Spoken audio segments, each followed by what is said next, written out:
This was a nervous and shocked smile. I will never wait for a month to wash my hair, ever.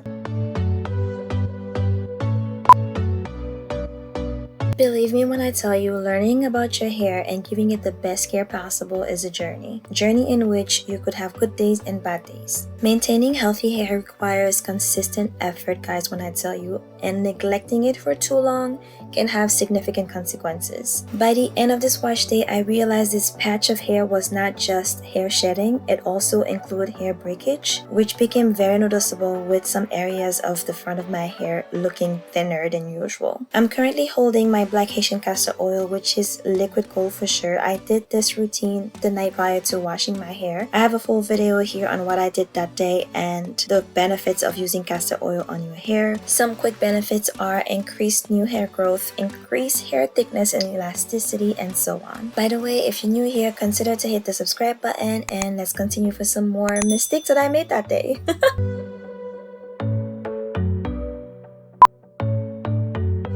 If this is your first time watching my videos, Cassy, whom is me, prefers to wash her hair every week. The most every 2 weeks. Okay, let's stop with the creepy third-person reference, okay? The reason for this is that I do dislike the amount of itchiness that can come with waiting for too long before washing my hair. And the products buildup sometimes can look super nasty around my edges. Not a good look for a clean young lady like me. But I do agree that life can get busy, which in turn result in this delayed wash day predicament. Like I always say, and this should become a song or lullaby on this channel. Always first, finger detangle first, then boom. Alright, enough. I finger detangled my hair when I applied the castor oil the day before and did the same thing today before any other tools being used on my hair. So you would say I was on the good path, huh? Well, not so much. Wait for it.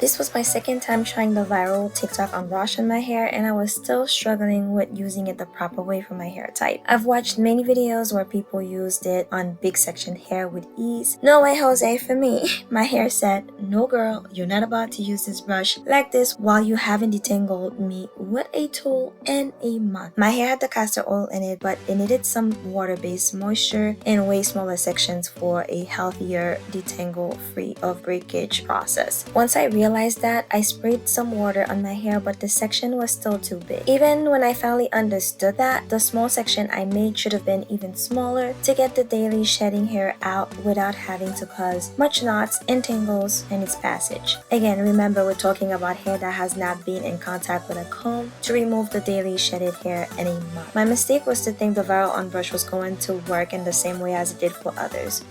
One eternity later.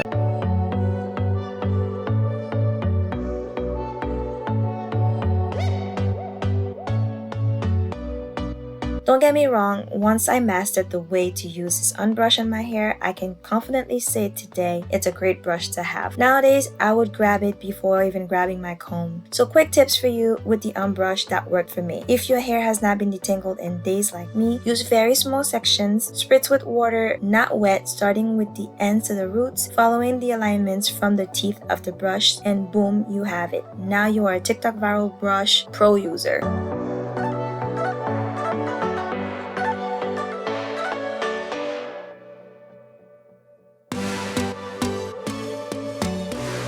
Being 20 weeks post-relaxer, I already knew wash day was going to be a challenge to manage the different textures on my head, so I decided to rebraid my hair to proceed with this wash day.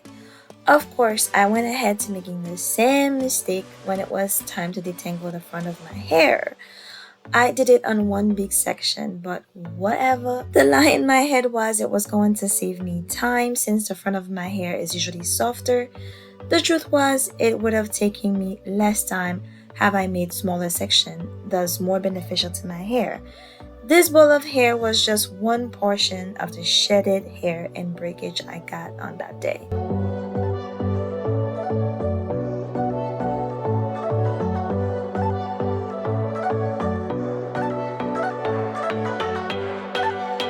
Since my relaxer appointment was a week from this wash day, I had to add some strength into my hair with the Olaplex number 3. You could also achieve this with another protein treatment of your choice. One of my favorite alternatives to Olaplex number 3 is the olive oil hair mayonnaise. Olaplex has to be applied on wet hair. That's the reason why my hair is wet right now. Although my hair is braided, I believe the method of applying the product to my hair the way I'm doing right now will help the product to reach all of my hair. If you don't believe so, you could always unbraid your hair, apply the product, and rebraid your hair.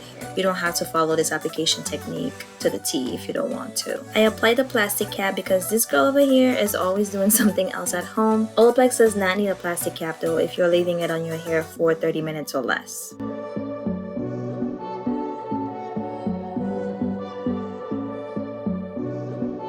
Once the Olaplex is rinsed out, I clarified my hair with the ORS shampoo. I lathered my hair twice with it, then I rinsed, and then I applied my HairCare moisturizing shampoo with just one lather. If you wash your hair in braids, just make sure you rinse your hair properly and not leave shampoo residue on your hair. Once you start seeing clear water leaving the braids, then you know the product is totally rinsed out of your hair. I then used my HairCare Humecta Deep Conditioner, which is purely a moisturizing treatment with no protein ingredients added. I wanted a deeper penetration of the product in my hair shafts, so I grabbed my Elegante heat cap that I got from Amazon. I stayed under it for approximately 20 to 25 minutes and that was it. The 20 weeks new growth was raging war on me, but anyways, time to rinse this hair.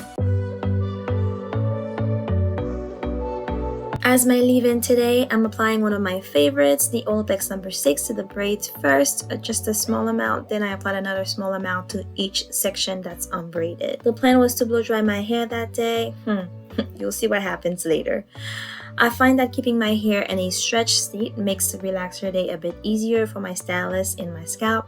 There is less tugging around that way anyways.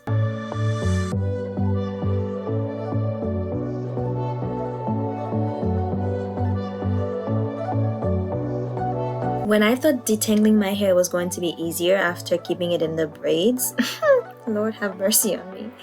When you are shampooing your hair, usually you might find a little bit more shedded hair. So my hair was still wrestling with me, guys. So until I figure this out, I will try my best not to wait this long before relaxing my new growth because this was definitely one of the issues that day.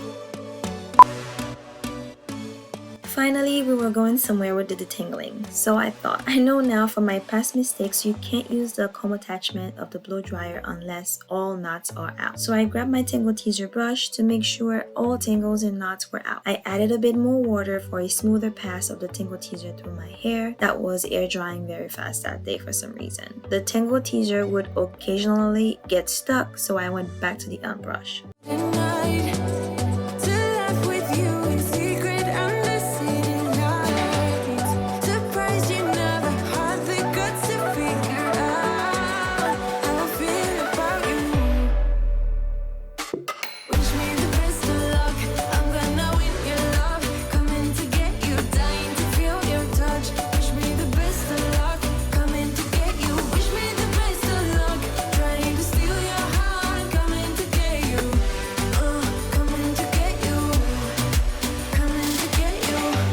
I picked up the blow dryer once I thought I was ready to use it. Everything started well, but I had to stop for more knots. I had to use my fingers to get rid of some. If this happens to you and you do not stop, you'll just rip your hair out. I am just letting you know you'll cause breakage, damage, split ends, thinning, which you don't want if you are on a healthy hair care journey.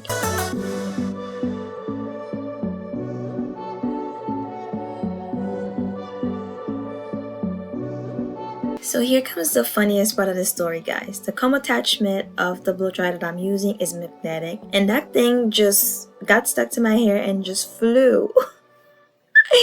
And said it had enough of my knots, okay? I'm done. My poor arms, I could not believe the struggle that day. It was getting late, so I proceeded to air drying, although I did not want to, but sheesh, I was done. So moral of the story is, I will never wait this long to wash my relaxed hair ever again, at least not by choice. So the other reasons why monthly hair washes might not be a good thing for your hair or scalp. Some people might disagree with me, but this is what I think. A clean scalp is is crucial for healthy hair growth. When you wait too long between washes, oils, dirt, and sweat accumulate on your scalp, leading to irritation, itching, and even infections sometimes. So regular washes helps keep your scalp clean and balanced. Also, products like conditioners, serums, and treatments work best on clean hair most of the time. Buildup from styling products, oils, and dirt can prevent these products from penetrating the hair shaft, reducing their effectiveness. So regular washes ensures your hair gets the full benefits of your hair care routines. Also, relaxed or permed hair, as they call it, is more prone to dryness and breakage. So when hair isn't washed regularly, it can become dry and brittle. Regular washing followed by conditioning helps to keep the hair hydrated and reduces the risk of breakage. Another issue is that your hair can start to smell unpleasant if not washed regularly, especially if you sweat a lot or use a lot of styling products. So guys, regular washes helps to keep your hair smelling fresh and clean. I was about to go to sleep, but I almost forgot to show you that I do have to moisturize and seal my hair. I'm using the ORS olive oil lotion, and I'm going to seal it with my jojoba oil just a little bit. Then I'm going to put my hair into my 2 little braids and go night night.